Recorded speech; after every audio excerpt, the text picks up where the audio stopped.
Hello everyone, class 12 student. चलिए आज next reaction देखते हैं अपन। नेक्स्ट रिएक्शन आपकी है कोल्बे सीमेंट रिएक्शन। कौन सी? कोल्बे सीमेंट रिएक्शन, है ना। बहुत सारे बच्चों का नाम बोलने नहीं आता, ध्यान सुनिएगा। कोल्बे सीमेंट रिएक्शन, क्योंकि जब रिएक्शन पूछा जाता है तो बच्चे इससे नाम लेते हैं जो नाम बोलते ही नहीं हो। कोल्बे सीमेंट रिएक्शन होगी, ठीक है। क्या है रिएक्शन के अंदर? वेन सोडियम फिनॉक्साइड, इसको क्या बोलते हैं अपन? Sodium phenoxide is heated with CO2 यानी कार्बन डाइऑक्साइड गैस। जब सोडियम फिनॉक्साइड को कार्बन डाइऑक्साइड के साथ क्या किया जाता हो? हीट किया जाता हो। कितने डिग्री टेम्परेचर पर? 130 से 140 डिग्री सेंटीग्रेड पर, ठीक है। इन अ क्लोज्ड ट्यूब, किसमें? एक क्लोज ट्यूब में। जैसे क्लोज ट्यूब लीजिए अपने से बंद, और इसमें अपने क्या कर दिया? प्रेशर लगा दिया। कितना प्रेशर दे रखा है? 4 से 7 ATM। ATM मतलब एटमॉस्फेरिक प्रेशर, है ना। तो एक ट्यूब में अपने क्या ले लिया? सोडियम फिनॉक्साइड को कार्बन डाइऑक्साइड के प्रेजेंस में 130 से 140 डिग्री सेंटीग्रेड पर हायर प्रेशर पर। तो होगा क्या इससे? डायरेक्ट इसमें कंपाउंड बनेगा। एक इसमें सेकेंडरी कंपाउंड बनता है, यानी मिडिल कंपाउंड बनता है। पहले लास्ट कंपाउंड बाद में बनेगा, फिर इससे पहले बनेगा क्या? देखिए यहाँ जो है सोडियम जो है इससे करेक्ट लेगा, इससे कार्बन डाइऑक्साइड गैस से, और यहाँ आ जाएगा क्या बन जाएगा? तो सोडियम COO बन जाएगा फिर यहाँ पर, और OH ग्रुप यहाँ पर आके जुड़ जाएगा। यानी यहाँ बनेगा सोडियम सैलिसाइलेट।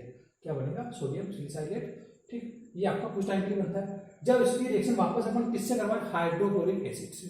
किससे? हाइड्रोक्लोरिक एसिड से। तो फिर होगा क्या? ये जो Na है उससे रिएक्ट करेगा Cl, और ये जाके यहाँ पर जुड़ जाएगा, यानी OH और यहाँ COOH बन जाएगा। तो लिखा OH और COOH बन गया। सोडियम हट गया, आ गया वहाँ पर H आ गया। तो ये बना जो कौन सा एसिड है आपका? Salicylic acid. कौन सा? सैलिसाइक्लिक एसिड बन जाता है, ठीक है। तो रिएक्शन सिंपल है। क्या है रिएक्शन? एक बार समझिए। जब अपन सोडियम किसको? फिनॉक्साइड को, सोडियम फिनॉक्साइड को जब कार्बन डाइऑक्साइड के साथ 130 से 140 डिग्री सेंटीग्रेड पर हाई प्रेशर पर क्या किया जाता है? हीट किया जाता है। तो आपका एक तो मिडिल कंपाउंड बनता है जिसका नाम है सोडियम सैलिसाइलेट, OH और COO है। इसके रिएक्शन वापस अपन किससे करवाएंगे? हाइड्रोक्लोरिक एसिड से रिएक्शन करवाएंगे। तो आपका क्या बन जाएगा? सैलिसाइक्लिक एसिड बन जाएगा। या फिर कौन सी रिएक्शन है? कोल्बे सीमेंट रिएक्शन, ठीक है। तो इस रिएक्शन को अच्छे से कीजिएगा। कोई अगर डाउट लगेगा तो मुझे आप सेंड कीजिएगा। वैसे सिंपल रिएक्शन है, ठीक है। रिएक्शन की अपन डेली हर एक रिएक्शन रोज याद करके जा रहे हैं, वो अच्छी बात है। इससे क्या होगा? आपकी रिएक्शन धीरे धीरे कम हुई है ना। सभी का टाइम टेबल मैंने देखा, कुछ बच्चों ने बहुत अच्छा टाइम बना रखा था, तो कुछ बच्चों ने बिल्कुल भी टाइम टेबल बना रखा था। टाइम टेबल बनाना बहुत जरूरी है। अगर आपके पास टाइम टेबल नहीं हो तो फिर आपकी लाइफ जो है बिल्कुल लक्ष्य विहीन है। ये बेटा बिगाड़ दूँ, नोट लेना है। थोड़ा सा हम टाइम टेबल को डिस्कस करते हैं आपकी रिएक्शन के अंदर ही। टाइम टेबल बनाओ, और कैसा बनाओ? बहुत सारे बच्चों को तो डाउट है कि सर टाइम टेबल कैसा बनाएं या क्या करें, या बहुत सारा बना रखा है तो उसमें कुछ कमियां हैं। परफेक्ट टाइम टेबल तो एक दो बच्चों का लगा, ठीक है। अच्छा, टाइम टेबल में पहले तो अपने पास गोल होना चाहिए। गोल मीन्स आपका लक्ष्य होना चाहिए कि क्या बनाऊं मैं। मेरे पास लक्ष्य होगा तो ही मैं कुछ कर पाऊंगा। अगर मेरा लक्ष्य है कि मुझे उठ के पढ़ाना है बच्चों को, तो मेरा लक्ष्य है तो मैं पढ़ा रहा हूँ, भले रात के 2 बजे भी हो जाए तो मैं भी आपका काम कमिट करके रखता हूँ। लक्ष्य अगर डिसाइड हो गया तो फिर नींद नहीं आएगी, पर अगर लक्ष्य ही नहीं है तो फिर नींद तो आना जरूरी है, ठीक। लक्ष्य विहीन आदमी को नींद हमेशा परेशान करेगी, और लक्ष्यवान आदमी को नींद कभी परेशान नहीं करेगी, ठीक है। अगर जैसे मानो कभी कभी तुम्हारी वीडियो बनाते बनाते मुझे 12 बज जाती है, वीडियो बनाते बनाते 12 बज जाती है। वीडियो बनाने के बाद उस वीडियो को कंप्रेस करना, अपलोड करना, तो रात को कभी 2 बजे, कभी 3 बजे, कभी कोई वीडियो 4 बजे डाल रहा हूँ मैं, कभी तो सुबह 5 बज जाती है। वो सारी वीडियो तो मैंने सुबह 5 बजे भी डाल रखी है, 4 बजे डाल रही है। आप देखना टाइमिंग वीडियो की आपके इस पर।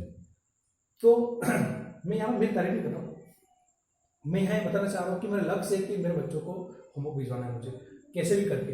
तो मेरी नींद अपने आप खुलेगी, मैं अपने आप जागूंगा, ना चाय की जरूरत, ना कॉफी की जरूरत, ना कोई योगा वोगा की जरूरत नहीं पड़ती है, ठीक है। लक्ष्य होगा तो ही कुछ होगा, गोल होगा तो कुछ होगा। गोल समय के साथ बदलते जाते हैं। हम पढ़ते थे तो पढ़ने के टाइम पे गोल होते थे, अब पढ़ने नहीं तो पढ़ाना है तो गोल अलग हो गए। तो ये हर समय का, हर परिस्थिति हिसाब से अपना गोल बनाना पड़ता है अपने को, ठीक है। अब अगर आप गोल ही नहीं बनाओगे, लक्ष्य नहीं टाइट बनाओगे, तो फिर क्या मतलब निकला, ठीक है। अगर मैं अभी जैसे मैंने 2-3 बच्चों से बात भी करी अच्छे से, सभी से ऐसे करता हूँ, मैं सबसे डिसाइड करता हूँ, और 2-3 बच्चों अच्छे से मतलब क्या उनका टाइम मुझे बहुत अच्छा लगा। जैसे 2-3 बच्चों का नाम बता दूँ, बोले वो नाम बताना बहुत जरूरी है। तो नाम नहीं बताओ तो दूसरा चेतता ही नहीं है।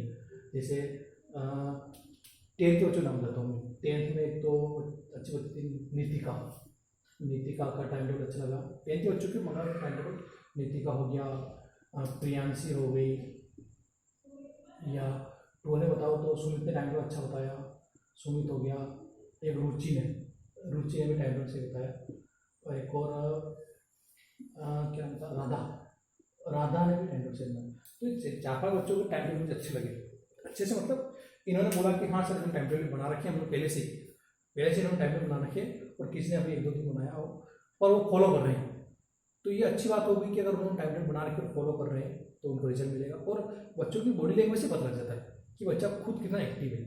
अगर ये बच्चे जिनके नाम लिखे मैंने, तो इन बच्चों का कामकाज वैसे समय पर आ जाता है, वो जल्दी आ जाता है, और खुद इनकी बॉडी लैंग्वेज लगती है हाँ पॉजिटिव है। मुझे बहुत सारे बॉडी लैंग्वेज लगता है थके थके बोल रहे हैं, तो ये उससे क्या लगता है कि यार बच्चे का थोड़ा सा ध्यान कहीं डाइवर्ट हो गया है। अब अगर डाइवर्ट हो रहा है तो डाइवर्ट कैसे, जो आपकी एक्टिवनेस है धीरे धीरे कम होती जा रही है, अब एक्टिवनेस बढ़ाओ। एक्टिवनेस कैसे बढ़ेगी, तो एक सही शेड्यूल से, एक सही गोल से, एक टाइम टेबल से बढ़ेगी। अगर आपके पास गोल ही नहीं है, आपके पास लक्ष्य नहीं, तो फिर क्या मतलब, ये तो बिना लक्ष्य के जीरो, जैसे कीड़ा रेंगता नहीं, तब से रेंगे जा रहे हो, वहाँ तक जाना, मुझे वहाँ जाके मर जाना है, बोला काम करना, ठीक है। 12% में परसेंटेज बनाना बहुत टफ बात होती है। 10th तक तो परसेंटेज क्या होते हैं, खुद गवर्नमेंट ही कॉपी सिंपल तरीके से चेक करती है और पास कर देते हैं, लेकिन 12th में आपको परसेंटेज बनाना पड़ेंगे, आपको छीनना पड़ेंगे, आपको परसेंटेज के लिए लड़ाई करना पड़ेगी।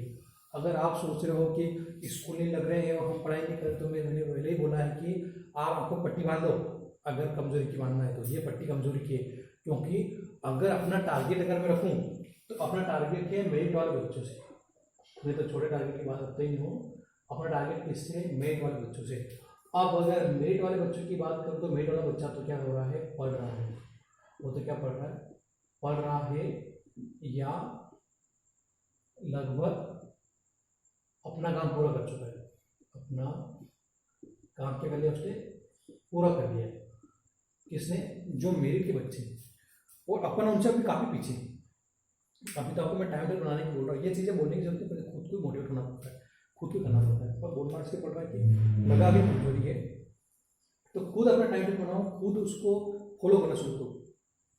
अगर अभी मैं बेस्ट टाइम टेबल की बात करूँ, तो अगर अपन 4 बजे में उठने की बोल रहा हूँ, इससे आप खूब से खूब 5 बजे तो उठो ना, 5 बजे तो उठो ना, 5 बजे तो अपना उठना है, ये शेड्यूल तो बनाओ। और 12th वाले बच्चों को तो सुबह उठना चाहिए। कोई 12-1 बजे पढ़ रहा है तो वो थोड़ा मेरी तरफ से गलत वाला काम है, क्योंकि माइंड जो सुबह बहुत अच्छा रहता है अपना, सुबह 5 बजे उठना ही चाहिए, उठ के पढ़ाई करना चाहिए।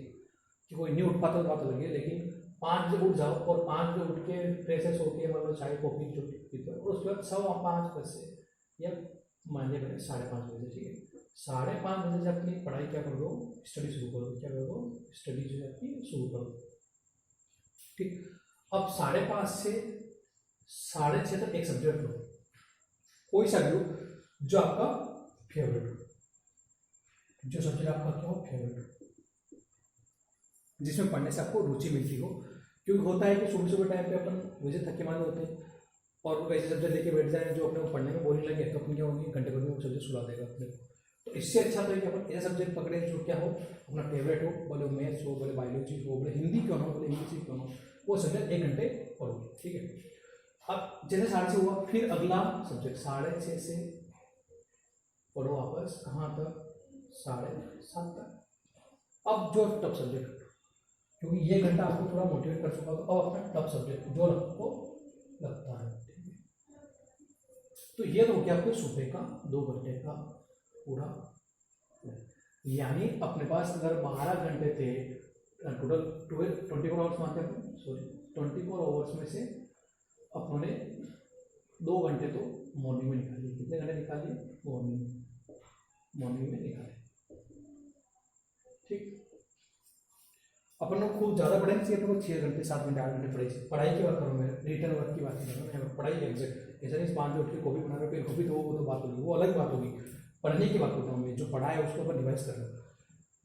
ऐसा है कि अगर मान लो कोई फिजिक्स कोचिंग जा रहा हो, कोई केमिस्ट्री कोचिंग कर रहा हो, कोई बायोलॉजी कोचिंग जा रहा हो, सब अलग जा रहा हो, कोई कोई जो भी कर रहा हो, पर ऐसा नहीं कि बस अपन केवल इन 3 सब्जेक्ट पर ध्यान दें। हिंदी इंग्लिश भी 100 नंबर के होते हैं, 100 नंबर के भी सब्जेक्ट, तो उन पर भी ध्यान लगाओ, है ना। तो ये 2 सब्जेक्ट ये हो गए आपके, जो भी आपके लिए हो, ठीक है। अब अपने पास 7:30 बजे, अब आराम से आपका टाइम है, भले अगर घूमने जाता है तो बात अलग है, घूमने जाओ बोले जॉगिंग करने 2 घंटे 3 घंटे, तो 2 घंटे मान लो अपन निकाल दे, तो 7:30 से 9:30 मान लेते हो 10 बजे तक, फिर वापस बैठो 10 बजे से, 10 बजे से बैठ जाओ, 10 बजे से क्या बैठो, 10 बजे बैठ जाओ 11 बजे 10, अब रिटर्न वर्क करना शुरू कर दोगे। कोचिंग का होमवर्क आ जाता है इसमें आपका, अभी मैं कोचिंग टाइम से होमवर्क टाइम बना रहा हूँ आपका, फिर जैसे स्कूल स्टार्ट हो जाएगा तो स्कूल टाइम पे स्कूल लेवल का टाइम टेबल देंगे। अब आप 10 बजे बाद जो है कोचिंग का वर्क करना शुरू कर दो। 10 से आपके पास 1 बजे तक का टाइम है, यानी 1 o'clock तक का टाइम है, तो 10 से 11 12 1 यानी 3 घंटे, 3 आवर्स निकल गए यहाँ से, ठीक है। तो 3 घंटे में अपन जो भी रिटर्न वर्क है वो भी कम्प्लीट कर सकते हैं।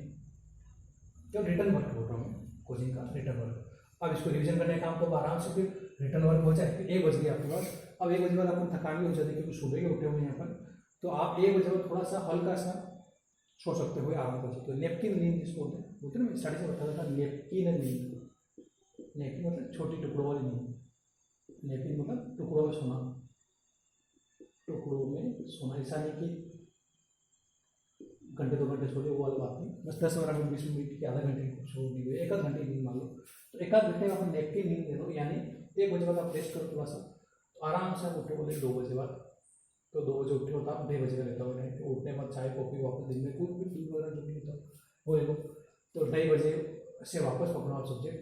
अब 2:30 बजे से आपको 1.5 घंटा मिले यहाँ पर, पहले 1.5 घंटे में 2.5 से 1.5 घंटा जोड़ेंगे तो अपन कितना 4 हो जाएगा। तो 4 बजे तक मैंने जो पढ़ाए थे या तो पुराना रिवाइज करो या नया जो है वो रिवीजन कर लो।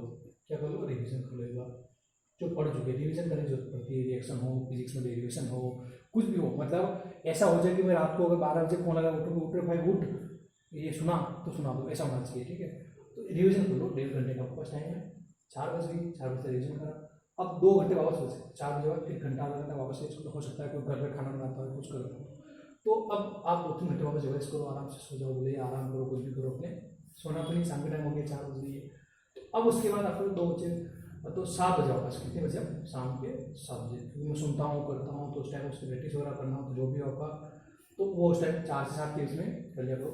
मैं पढ़ने का टाइम बता रहा हूँ, कोचिंग का होमवर्क या रिविजन हो चुका आपका। अब 7 से वापस आप 9 बजे तक, कितने बजे तक? 9 बजे तक। फिर जो भी आपका स्टडी वाले सब्जेक्ट है, 2 सब्जेक्ट 7 से 8, 7 से 8 और 8 से 9 बजे तक, यानी अब देखो 10 से यहाँ पर 3 घंटे हो चुके थे, फिर 2:30 से यहाँ पर 1.5 घंटे और अपन निकाल लिए, 1.5 आवर निकाल लिया अपन ने, फिर वापस 2 घंटे यहाँ पर निकाल लिए और 2 आवर निकाल लिए, टोटल जोड़ो तो 2 3 5 तो 7 और 1 8, 8.5 घंटे आपके पास निकल के आए, यानी जो स्कूल का टाइम था वो पूरा अपन यहाँ पर कवर कर लिया। ये अच्छी बात है कि अगर मान लो स्कूल नहीं लगता तो स्कूल का पूरा टाइम खाना पर नहीं लगा पढ़ने में जितना ज़्यादा है, तो 8.5 घंटे अगर आप दिन में पढ़ाई कर लोगे तो अच्छी बात है ना। 8.5 घंटे पढ़ाई के हो गए, 8 घंटे सोने के हो गए, 4 घंटे आप आराम से घूम रहे हो, पिक्चर देख रहे हो, टीवी देख रहे हो, जो भी देख रहे हो, आपको दिक्कत थोड़ी क्या। पर पढ़ने का ये 8.5 घंटे तो मिस बिल्कुल ना हो, ये काम पहले हो। तो बच्चे नॉर्मली होते क्या करते क्या है कि पढ़ाई का टाइम तो जो वेस्ट हो जाता है, और क्या करते हैं अपना टीवी देखना, मोबाइल देखना, उसमें कोई कमी नहीं करते हैं। मैं बोलता हूँ पहले काम पूरा हो उसके बाद बाकी काम हो, पहले अपना काम उसके बाद बाकी काम करना। तो ठीक है, ये टाइम थोड़ा सा फॉलो करना घर पर, ये थोड़ा बेस्ट आइडियल अभी प्रेजेंट कंडीशन के हिसाब से, ठीक है, आप इसको फॉलो कीजिएगा। दूसरी बात, ये बहुत बेकार लगता है, मेहमान आ गए तो मैं ये काम कर रहा था, हम कर रही थी, मेहमान आ गए तो वो मेहमान को लेके थोड़ी बैठे थे, मेहमान मेरे ही आते तो भी मैं तुम्हारा काम को नहीं छोड़ देता हूँ क्या, हमको तो अर्जेंट होता है तो बात अलग हो जाती। और नॉर्मली बच्चों को कोई ये नहीं बोलता कि मेहमान आ गए तो कोई ये काम कर, मेहमान होगा तो पापा भी संभालते हैं, पापा तो थोड़ी घंटा 2 घंटा दे देंगे हमको, और 8 घंटे दे दिए मैंने यहाँ से निकाल के 24 घंटों में से अपने पास 8 घंटे 8.5 घंटे पढ़ेंगे, बाकी 16 घंटे तो बचे ना, 15.5 घंटे तो बचे ना, 15.5 घंटे में 8 घंटे 7 घंटे मिल के निकाल लो तो बचे, बाकी और तो आप बोले मेहमान को दो ना, बाकी ये काम तो कमिट रखो पहले। तो उम्मीद करता हूँ अब आप थोड़ा सजग होंगे और एक गोल बनाओ कि परसेंटेज थोड़ा मेरिट वाला दोस्तों, ठीक है। मेरिट में अगर आज की तारीख में आना है तो आपको बता दूँ इस साल का परसेंटेज था मेरिट का 99% फर्स्ट रैंक, ठीक है, फर्स्ट रैंक थी 12th में मेरिट की 99%। अब आप देख लो आपको क्या करना है, ठीक है, ओके। हम तो बैठे हैं, हम तो जग रहे हैं, हम तो